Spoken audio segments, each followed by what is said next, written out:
When Kekenya and Taia was growing up in a Maasai community in rural Kenya, it was rare for girls like her to go to school beyond 7th grade.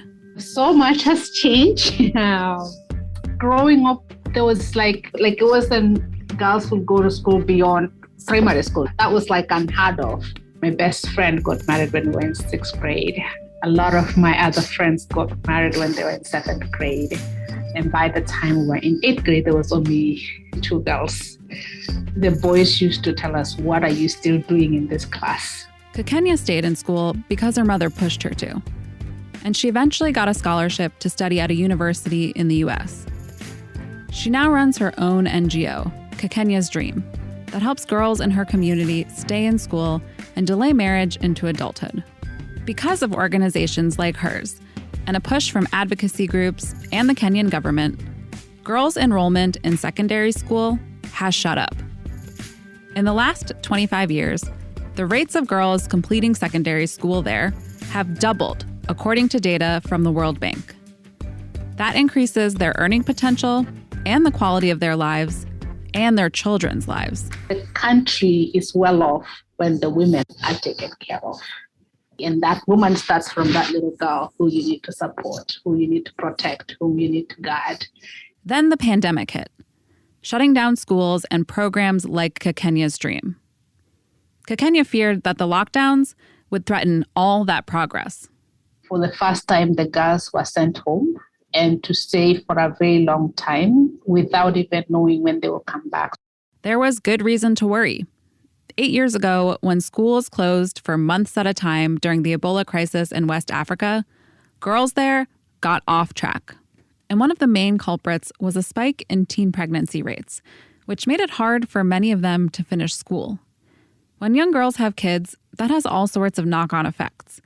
They're less likely to find financial stability, and their children are less likely to complete their schooling too. In March 2020, it looked like Kenya was headed down that path.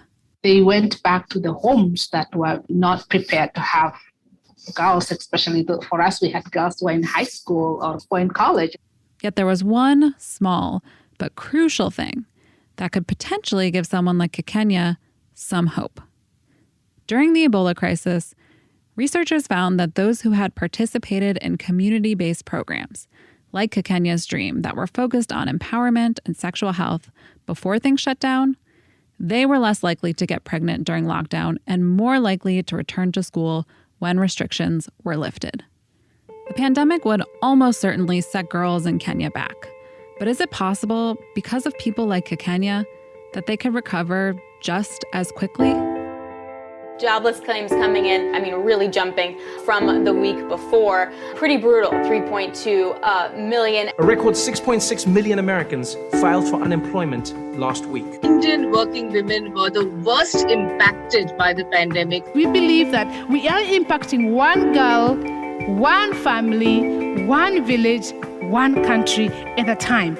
Well, now to the billionaire boom. According to Bloomberg, super yacht charters are up over 340%. And a billionaire was created every 26 hours during this pandemic. No, I'm not waiting in line for a COVID test with the public.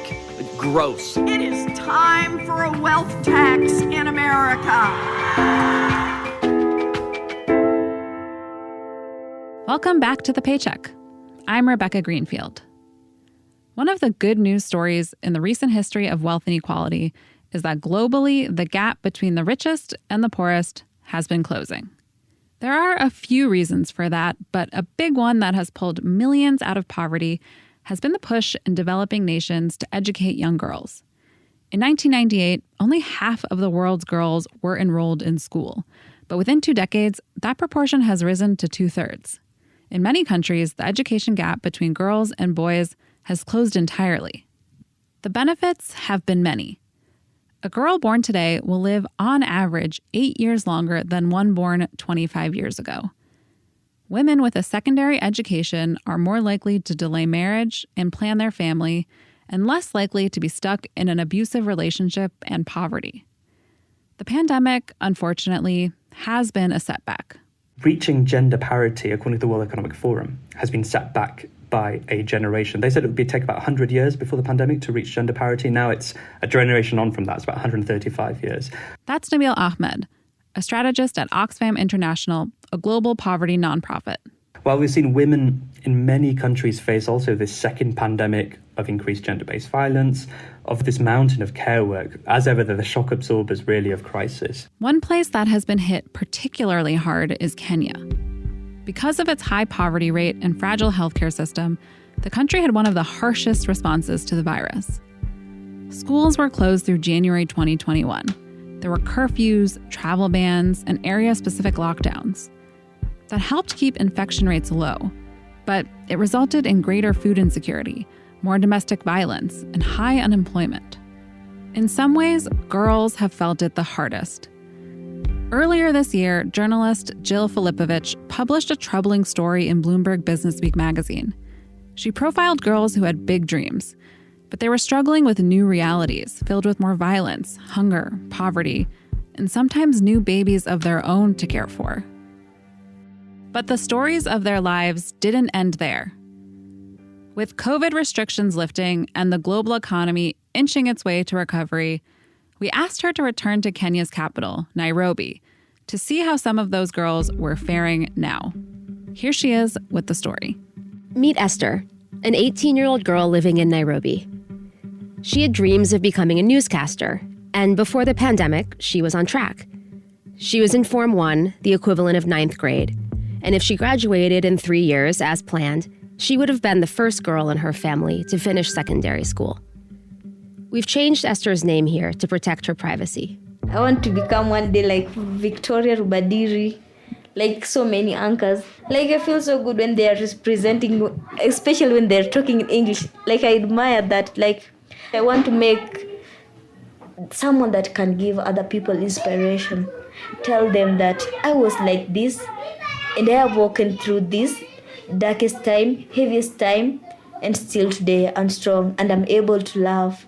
Then the COVID lockdowns in March 2020 left Esther stuck at home and out of school in a small, crowded house in what can be a tough neighborhood. Esther's mother had never been particularly stable, but the pandemic pushed her stress levels to new highs, and she began badly abusing her daughter. It wasn't so good for me and my mom at home. Sometimes we didn't understand each other. We had quarrels over small things. My mom chased me away. She would send me away off, like, get out of my sight. So it was like I was trying to look for a safety place where I can be. Esther's mom eventually kicked her out of the house. At night, Esther would sleep in a nearby forest or meet up with her boyfriend. By the time Esther realized she was pregnant, she was several months along. Her boyfriend was unsupportive, denying the baby was his. He left Esther alone to carry and raise their child, who she gave birth to in November 2020. I'm just tired. Every time I would just go on crying. Like, I don't have anything to do with my life. I feel I just want to die. Esther is far from an outlier. The UNFPA, the United Nations Family Planning Arm, found that a lack of access to contraceptives in low and middle-income countries during the pandemic resulted in 1.4 million unintended pregnancies. While pregnancies were already high among girls in Kenya, even before the pandemic, they shot up for girls who were in secondary school when COVID hit. Compared to girls who sat for their final exams in 2019, those who were supposed to complete their schooling in 2020 were twice as likely to become pregnant and 3 times as likely to drop out of school entirely. But Esther also had a stroke of luck. She lives in Kibera, a large and vibrant low-income neighborhood in Nairobi. And down the road from her house is Project Elimu.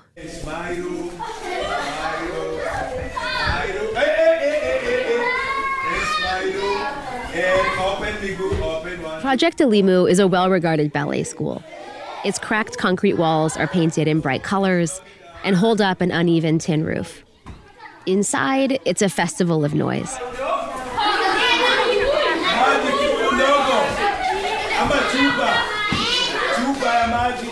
The music shifts from classical to Afro beats. Kids shriek and cackle. Girls flounce around in leggings and tutus. Esther isn't a dancer, but at Project Elimu, she found a little help from Michael. I'm Michael Amaya. I'm the founder of Project Elimu, which is an after-school program based here in Kibra. So my main work is I teach dance, but also I do a lot of mentorship and psychosocial support to lots and lots of children in Kibra. Michael plays a big role in his Kibera community. Project Elimu trains dozens of dancers. And here, students have a safe space away from the stressors at home. When they come to Project Elimu, they can get something to eat, girls can find sanitary pads, and children who come here have the chance to play, to be kids, and to hear that they're important. During the early days of the pandemic, Project Elimu had to shut down. Its funding also dried up as donors redirected their money to COVID relief. With COVID, it was so big because the problem was the schools had all shut down, and a lot of support that all these girls get comes from their schooling. And a lot of peer education, a lot of psychosocial support, a lot of food, for instance, and then also just a place that they would just be girls. In Kenya, schools are where most low-income kids get their most consistent meal of the day. Most households lack internet access, making online learning close to impossible. And when schools closed, kids were thrust into difficult living situations, with parents who were out of work and highly stressed. You know, when there's less money in a household, and I also saw it growing up in my own family, when there's less money and there's high demand of food, there's stress. And when there's stress, it leads to violence because we don't have other ways of handling our stress if it's not violence. And so there was a lot of domestic violence cases. There was also a lot of sexual abuse in young girls. Many teenage girls, like Esther, found attention, food, and financial support from adult men. But few of them had learned much about sexual health and pregnancy prevention, not to mention sexual consent. And many of these relationships were fundamentally imbalanced between adolescent girls who needed basics like sanitary pads, a few dollars for food and shelter, and adult men who could make sex the price tag. So when the girls grew, they never got that parental support from their parents because their parents were also young adults at that time when they were born. So they never got enough time to learn about, for instance, sexual education to get to understand how to keep themselves safe. So you'd find girls were tricked into having boyfriends at a very early age because then the boyfriends would provide. And majority of them, they see their moms also stuck in relationships that are very toxic. So some of the girls got pregnant, unluckily, but we were able to find a way in supporting them. Esther found refuge in Project Elimu. Mike supported me from the time when I was 5 months pregnant. He told me, it is not the end. You have big rocks, you have big mountains, and you are a human being. People do make mistakes, but it is the same time you have understand yourself and you want to be given another chance to go back to school. And you're not afraid because I'm here to mentor you. I'm here to tell you, you need to study. When you don't have to be the same that you are, you don't need to be tricked by boys again. You need to understand no matter how hard the situation is, you need to focus. You don't need to fight with people to make them understand you. Yes, I don't need to fight with my mom to understand me because it is my mistake and I need to correct my mistake by myself. No one should judge me by my mistake because they don't know my goodness.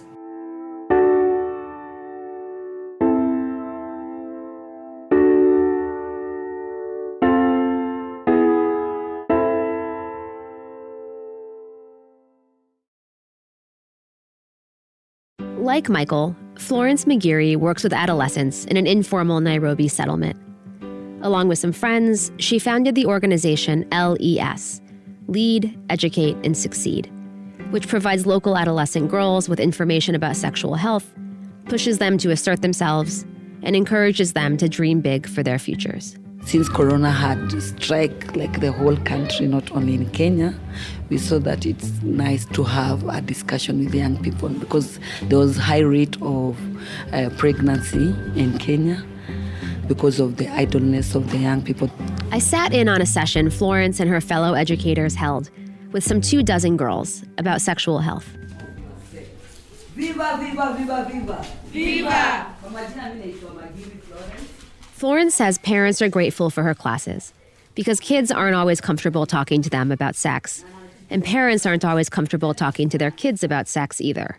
They are not going to school, and older people that are taking advantage of them, of their naivety, and then, there was scarcity of food, the parents were not working, so it was like kind of chaos, but it's quiet chaos.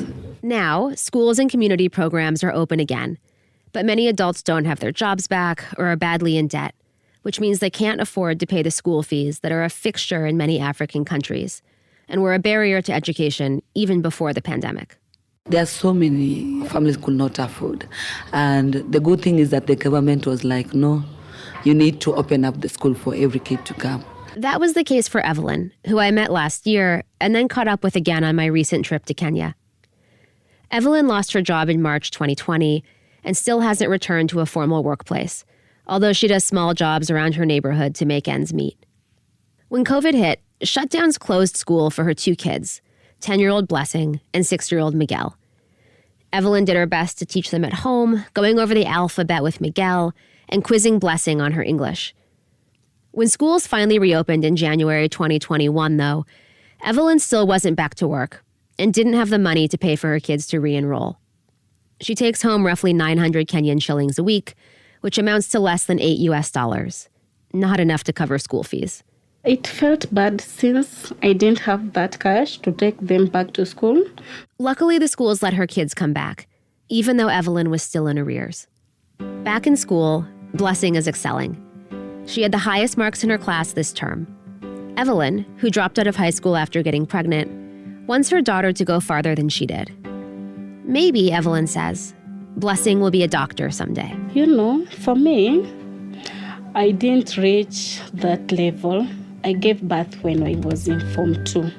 So for my kids, I want them to go higher than me so that they can have a better future.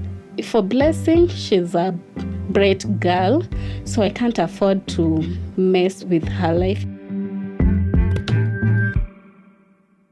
And for girls who end up pregnant, school fees aren't the only hurdle. Even though Kenyan law entitles teenage mothers to an education, there's still a tremendous stigma attached to youth pregnancy. A girl's parents may decide not to pay for her schooling, she may not have anyone to watch her child while she learns, and even if she overcomes those challenges and gets into a classroom, she may face bullying by her peers and even her teachers. Some schools are not fully embracing girls who've given birth. There's a lot of stigma when you go back to school as a young mother. They always talk of people who just went out to have sex and came back with babies, instead of designing the school to be a safe space for these girls. It became a place that they did not feel comfortable. The result is that girls who enter into motherhood early are subject to the whims of the adults around them, and are often only able to complete their schooling if they're very lucky, and if they have someone with a little power advocating for them. It gets so hard for them. So they want out sometimes, but we try to encourage them as much as we can to have them just back in school.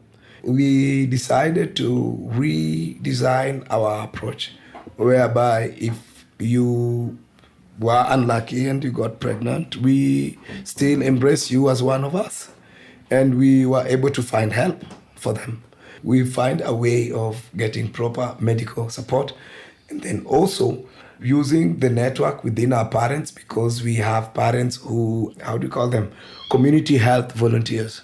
And they're very good with prenatal care, and after you've given birth, they will help you. After being out for a year, Esther is finally back in school and hoping to graduate in 2024. After that, she says, she wants to start her own business so she can provide for herself and her son. For me, I see lights. I see I'm going to that moon that I wanted. For now, I feel so good because I have Mike's support and he told me go back to school. I feel so proud because it is like I'm making a step. I want to become that person that I wanted to become in life. Make the society know that I don't need to prove them wrong. I need to prove myself wrong, that no matter what they did to me, still I am able to raise my son on my own and do a better job that can make my family get out of this place. because it's not a good place for all of us.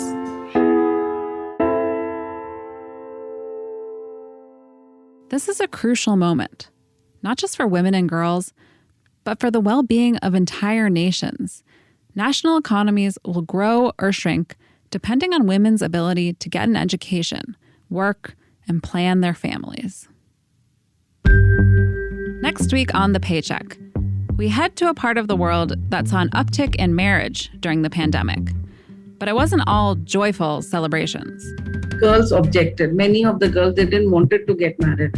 But when we tried to stop, even the community people, they said, why you people are stopping? Let it happen. Thanks for listening to The Paycheck.